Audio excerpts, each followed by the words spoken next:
أعوذ بالله من الشيطان الرجيم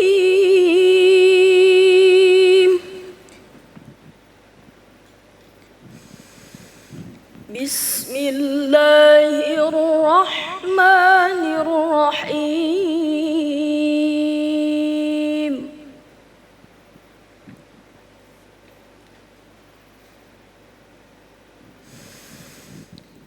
سأصرف عن آياتي الذين يتكبرون في الأرض بغير الحق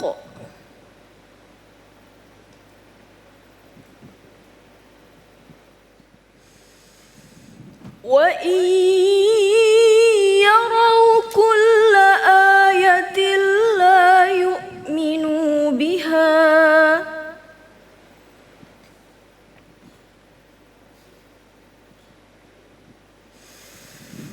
وإن يروا سبيل الرشد لا يتخذوه سبيلا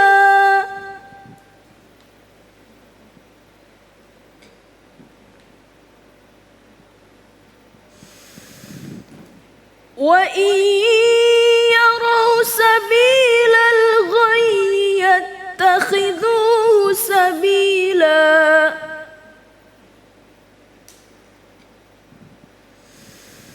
ذلك بأنهم كذبوا بآياتنا وكانوا عنها غافلين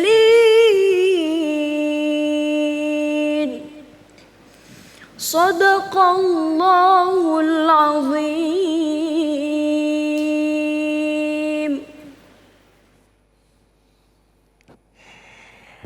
Maha benar Allah dengan segala firman-Nya. Masya Allah, terima kasih Nadia Hawashi.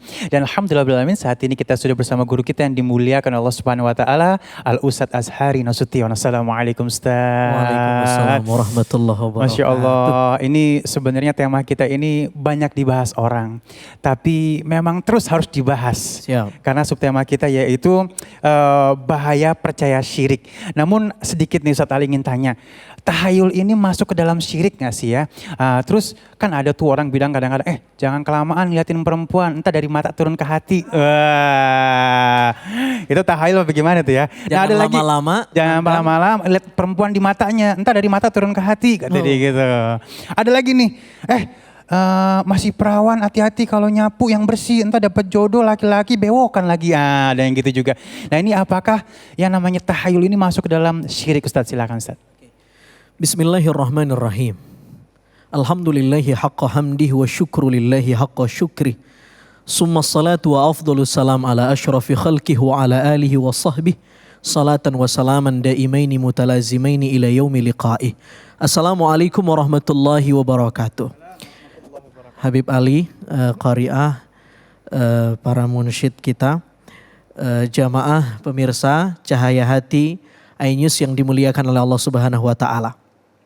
Salah satu misi Allah menurunkan Islam adalah tahrirun nas min ibadatil ibad ila ibadatillah.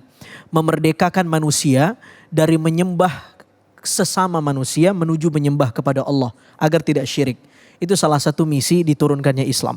Karena itu kenapa para nabi diturunkan oleh Allah Subhanahu wa taala, 124 ribu nabi itu diturunkan. Satu di antara misinya adalah misi teologis. Bagaimana memerdekakan penyembahan manusia untuk tidak menyembah kecuali Allah. Nabi Musa diutus supaya orang tidak menyembah Fir'aun. Karena Fir'aun berkata, ana rabbukumul a'la, aku Tuhan yang tertinggi. Sehingga ini perlu diutus Nabi Musa supaya orang tidak menyembah Fir'aun. Ya toh? Nabi Muhammad diutus karena ada sekian ratus puluh berhala yang dipajang di areal pelataran Ka'bah tempo dulu, ya. Dan ini harus kemudian diberitahu bahwa ini tidak benar. Karena itu Nabi SAW diutus. Itu salah satu Islam kenapa dihadirkan. Hari ini kita membahas temanya bagus sekali, pemirsa, yaitu waspada dengan syirik. Tadi dikasih contoh, kayak semacam ada ungkapan jangan duduk di depan pintu. Ntar jodohnya jauh. Itu bener gak kira-kira? Oke, saya pengen buka dari istilah kira-kira begini. Yang pertama, ada yang disebut dengan khurafat. Khurafat itu kalau kita buka kitab-kitab ta'rifat dan mustalahat dijelaskan, misalnya Lisanul Arab. Ibnu Manzur menjelaskan, khurafat ini dulunya istilah khurafat ini nama orang. Nama orang yang diceritakan oleh Ibnu Manzur dalam Lisanul Arabnya, pakar leksikografi bahasa Arab, dia katakan orang ini mengaku dicuri oleh jin. Enggak pulang-pulang, berbulan-bulan. Orang enggak lihat batang hidungnya. Lalu kemudian tiba-tiba muncul. Lalu kemudian dia bilang saya baru diculik sama jin. Saya ngelihat alam jin, dia cerita jin itu begini-begini ya. Pokoknya dia cerita tentang alam jin karena sudah sekian lama tidak muncul dan mengaku diculik sama jin. Lalu kemudian orang-orang kampungnya ngomong begini, jangan dengerin tuh cerita si khurafat. Dia pasti bohong. Masa dia tahu alam jin dan segala macam? Udah pokoknya tuh si khurafat bohong. Nah gara-gara ini kata Ibnul Kalbi juga yang disadur oleh Ibnu Manzur dalam Lisanul Arab. Sejak itu lalu kemudian setiap berita yang di dalamnya al-hadithul mustamlahu minal kadhib, berita yang disusupi dengan kabar atau bumbu-bumbu bohong, racikan-racikan bohong, itu namanya khurafat. Jadi kalau ada sesuatu yang isinya itu ada bohong-bohongnya, itu disebut dengan khurafat. Sejak itu, gara-gara si khurafat itu. Nah kata khurafat ini atau istilah khurafat ini juga sering disandingkan dengan takhayul. Apa itu takhayul? Takhayul ini diungkap dalam surah Toha ayat 66. Nabi Musa waktu itu terjadi baku ilmu lah antara Nabi Musa dengan dukun politiknya Fir'aun. Lalu kemudian kata Nabi Musa kepada dukun politiknya Fir'aun, qala bal alqu fa idza hibaluhum wa isiyuhum yukhayyalu ilaihi min sirrihim annahu tas'a. Itu diceritakan dalam surah Toha ayat 66. Kata Nabi Musa, hei penyihir-penyihir Fir'aun, silahkan lempar tongkat-tongkat kalian atau tali-tali yang kalian punya. Penyihir-penyihir itu punya tali. Kalau tali itu dilempar, jadi padahal tidak jadi ular. Yukhayyalu. Dibuat ilusi sama si penyihir. Seolah-olah tali itu berubah jadi ular mendekati Nabi Musa. Berbeda dengan tongkatnya Nabi Musa. Kalau tongkat Nabi Musa namanya bukan cara kerjanya bukan yukhayyalu, bukan membangun ilusi. Tetapi benar-benar mukjizat, benar-benar tongkatnya Nabi Musa itu bisa berubah jadi ular. Tapi kalau talinya si penyihir itu yukhayyalu. Sebenarnya tali itu tetap tali.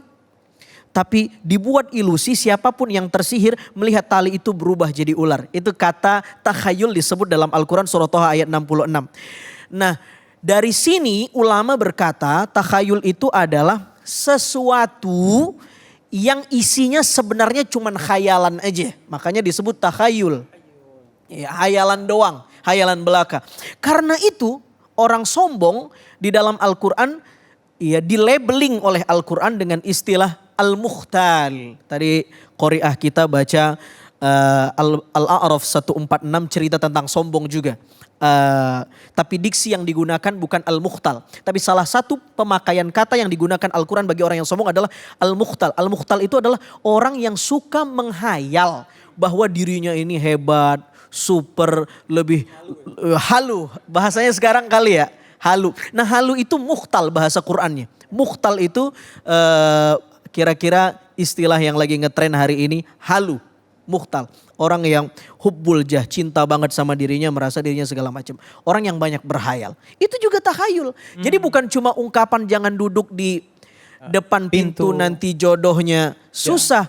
Tapi kalau kita merasa hebat, sombong, itu juga sebenarnya tahayul. Kita sedang berhayal aja, ya kan? Oke. Ini khurafat, ini takhayul. Lalu kemudian bagaimana dengan ungkapan yang tadi? Katanya jangan lihat perempuan dari mata ntar turun ke hati. Kalau ini bukan tahayul ya kayaknya. Kalau ini rumus kayaknya. Karena ada pertanyaan min aina wujudul hub, dari mana cinta itu datang? Ya, nazratun fabtisamatun fakalamun famauidun faliqaun faaqdun. Ya, cinta itu datang dari mata, lalu mereka tersenyum, lalu ngomong, lalu ngajak ketemu, lalu akad nikah. Allah. Cinta memang berawal dari mata. Ya. Walaupun ada orang yang tidak bisa melihat, tapi dia tetap punya cinta. Allah menitipkan rasa cinta itu di hatinya. Nah, saudara yang dimuliakan oleh Allah Subhanahu wa taala, ada khurafat, ada tahayul. Sebenarnya Mas Ali, saya melihat begini, apalagi kita nih orang Indonesia. Sebenarnya tahayul ini untuk kita orang Indonesia, dia seni menyampaikan nasihat. Tidak juga semua nasihat yang disampaikan orang tua kita itu salah. Jangan duduk di depan pintu. Emang salah? Enggak salah. Ajaran agama mengatakan hakut tarik itu hak orang berjalan. Iya. Kalau Anda duduk di depan pintu, Anda kemudian mengambil hak orang untuk lewat dan itu dosa. Karena itu jangan di depan pintu, itu hak orang untuk lewat. Tetapi premis keduanya, jangan duduk di depan pintu. Karena kalau duduk di depan pintu, jodohnya susah, mulai tahayulnya di sini sebenarnya. Jadi nasihat orang tua kita itu sebenarnya benar, tapi ada yang kita juga perlu tahu, ini sebenarnya seni menyampaikan aja. Mungkin anaknya kalau nggak digituin, Nggak tetap pindah. duduk di depan pintu. Iya, bener. Susah ngomongnya. Bener. Gimana lagi cara nasihatin kapok anak ya. sehingga ditakut-takutin. Walaupun kita tetap katakan ya itu tidak benar. Ada banyak orang yang duduk di depan pintu, istrinya banyak, iya kan? Iya, bukan malah susah jodohnya, malah banyak istrinya. Iya. Setiap orang disapa sama dia depan pintu. Iya, setiap orang disapa sama Depan dia. pintu deh. Iya, di depan pintu Iya, soalnya. Masya Lebih Allah. banyak. Oke, saudara yang dimuliakan oleh Allah Subhanahu wa taala, tapi begini Mas Ali, sesuatu yang kita prediksi dengan dugaan itu namanya tahayul atau khurafat. Iya toh? Tapi kalau kita memprediksi sesuatu dengan data-data, itu namanya bukan tahayul tapi ijtihad. Tapi kalau kita memprediksi sesuatu dengan olah batin, beda lagi istilahnya, bukan ijtihad, firasat. Firasat itu dibenarkan dalam Islam dan dia tidak syirik. Yang syirik itu tahayul. Tapi kalau firasat dan ijtihad itu dibenarkan. Contoh firasat. Ada seorang yang datang kepada Imam Syafi'i, lalu Imam Syafi'i ilmu firasatnya tinggi banget. Imam Syafi'i duduk-duduk sama muridnya. Kata Imam Syafi'i, sini deh. Itu ada orang yang lewat. Coba kamu tebak dia kerjanya apa sehari-hari. Kata Imam Syafi'i, kita laga ilmu nih. Lalu kata murid Imam Syafi'i, oh dia tukang pemukul batu. Kata Imam Syafi'i, enggak. Menurut saya dia itu tukang memungut kayu di hutan lalu dijual. Lalu kemudian orang ini ditanya benar-benar sama Imam Syafi'i, kamu kerja apa? Orang ini jawab, dulu saya pengumpul batu, saya jual di pasar. Tapi sekarang sudah tidak laku, kurang untungnya. Sekarang saya pindah kerja, ngapain? Saya punguti kayu-kayu, saya jual di pasar. Luar biasa. Dua-duanya benar firasat ulama ini, tapi yang mendekati paling benar Imam Syafi'i karena kerjanya hari ini bukan lagi pengumpul batu. Itu dicontohkan para ulama dan firasat itu ada dan tidak syirik. Hanya firasat orang itu berbeda-beda potensinya. Ada firasatnya tajam sekali karena diasah batinnya. Ada yang semua orang punya firasat, minimal ibu terhadap anak. Orang tua terhadap anaknya, minimal itu. Tetapi masing-masing orang punya ketajaman firasat yang berbeda-beda. Ulama-ulama yang soleh itu ya, yang wiridnya luar biasa, zikirnya. Itu Allah kasih kemampuan, makanya kata Nabi, hati-hati dengan firasat orang beriman. Karena firasat orang beriman itu bisa jadi kenyataan. Umar bin Khattab pernah bilang kepada seorang pemuda, kembalilah ke rumah. Kenapa? Rumah kamu sedang terbakar. Pemuda ini lalu kemudian pulang ke rumahnya, benar rumahnya sedang terbakar. Ini firasatnya Umar bin Khattab. Itu bukan tahayul, beda lagi. Namanya firasah. Ada ulama yang ahli dalam bidang ini. Namanya Imam Fakhruddin Ar-Razi. Imam Ahlus Sunnah wal Jamaah. Ahli fisiognomi Islam. Ada bukunya namanya Kitabul Firasah. Itu luar biasa sekali. Kitab itu merangkum semua hasil firasatnya Imam Fakhruddin Ar-Razi. Sekarang ada lagi pemirsa namanya ilmu grafologi. Ilmu grafologi itu ilmu firasat masuknya. Ilmu firasil kitabah. Kalau kita nulis, nanti tulisan kita diprediksi sama orang yang ahli grafologi. Kira-kira karakter orang ini gimana. Itu firasat. Dalam Islam namanya ilmu firasat. Tapi kalau sekarang orang bilang namanya ilmu grafologi. Misalnya kalau tulisannya rapat-rapat berarti ada gangguan neurotik dalam dirinya. Kalau tulisannya kecil-kecil, orang ini bisa menyelesaikan masalah yang sederhana-sederhana. Dan itu para ulama kita menguasai itu yang begitu-begitu. Saudara yang dimuliakan oleh Allah Subhanahu wa taala, yang tidak boleh adalah hayalan. Tahayul yang isinya dugaan, bukan dari olah batin, bukan pula dari olah data yang akurat, melainkan dugaan semata. Berangkat dari kebodohan. Apalagi kalau tahayul ini kerjasamanya dengan jin, lebih gawat lagi. Wa annahu kana rijalun minal insi ya'udzuna birijalin minal jinni fazaduhum rahaqa. Begitu komentar Al-Qur'an dalam Quran surat Jin. Kata Allah Subhanahu wa taala, ada sebagian tipe manusia yang dia itu untuk mendapatkan sesuatu, dia perlu bantuan jin. Akhirnya dia minta jin untuk membantu. Apa yang terjadi? Fazaduhum rahaqa. Manusia itu makin sesat, manusia itu makin jauh, makin dibuat syirik sama si jin itu. Jadi jangan sesekali kolaborasi sama jin. Iya kan? Jangan kolaborasi sama jin. Fazaduhum rahaqa. Makin sesat kita dibuat jin.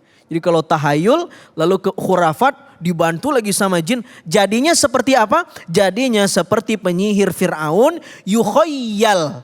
Dia membuat ilusi kepada siapapun yang melihat tali itu seolah-olah ular. Jadilah tukang sihir kita. Ya itu. Jadi kalau sampaikan aja nasihat kepada anak. Adek jangan duduk di depan pintu. Kenapa? Nanti orang susah jalan atau kesandung kakinya adik. Itu saya kira lebih bagus daripada ntar jodohnya susah. Udah salah dosa karena tahayul, doa lagi buat anak. Gara-gara itu nanti bisa jadi doa. Anak kita benar-benar susah jodohnya. Apalagi diucapkan sama orang tua. Nah itu gak boleh. Saya kasih contoh satu Mas Ali. Emang cuman orang Indonesia yang doyan tahayul? Enggak. Orang Arab juga doyan tahayul. Saya kasih contohnya, salah satu produk tahayul Arab jahiliyah, Syawal itu bulan panas untuk menikah. Itu tahayul orang Arab jahiliyah waktu itu. Karena mereka melihat di bulan Syawal ada onta itu setiap bulan Syawal mengangkat ekornya. Dalam ilmu zoosemiotik bahasa tubuh hewan, ini menunjukkan kalau onta ngangkat ekornya berarti dia gak boleh kawin. Karena itu kita juga gak boleh kawin, panas Syawal ini. Itu dibantah sama Nabi. Justru Nabi menikahi Ummu Salamah, menikah Aisyah radhiyallahu taala anhuma di bulan Syawal. Nah, jadi teman-teman, menikahlah di bulan Syawal. Sunnah itu. Yang pertama silaturahim karena bulan silaturahim, ya. Yang kedua orang bersih dari Ramadan, yang datang ke nikahan juga bersih, yang lagi pesta juga bersih. Jadi itu produk tahayulnya Arab jahiliyah. Itu juga termasuk syirik.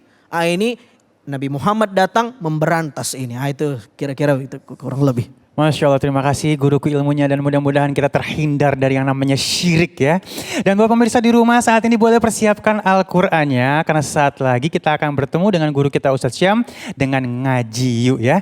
Jangan kemana-mana, tetap bersama kami di Cahaya Hati Indonesia.